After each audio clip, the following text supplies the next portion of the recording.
John chapter 15, verse 20. Remember the word that I said to you. A servant is not greater than his master.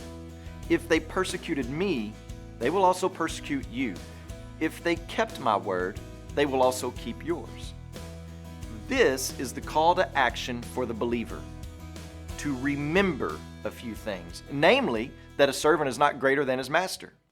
Everything else in this passage is going to show why this is true and why the world responds to Christians in the way that it does, with hatred and disdain and even persecution.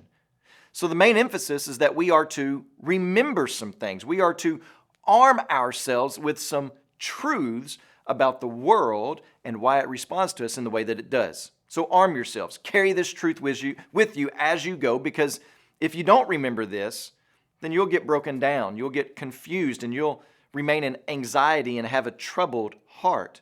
So carry these truths with you. What exactly are those truths that we are supposed to arm ourselves with? Well, here's the first one: to remember that the roots of hatred run deep.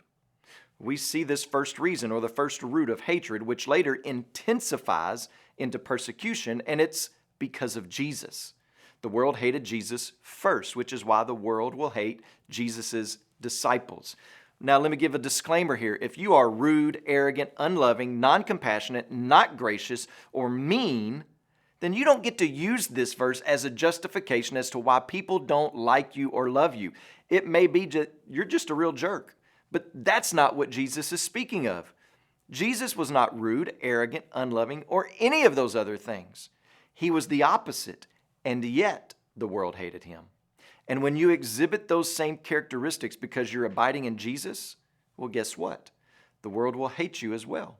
The world will treat and respond to disciples of Christ just like they treated and responded to Jesus. So we have to be ready to be rejected. When you pray about this today, I want you to remember Condra Barnett, our missionary in Romania. And I also want you to remember the Lao Life Word broadcast that's heard in Laos.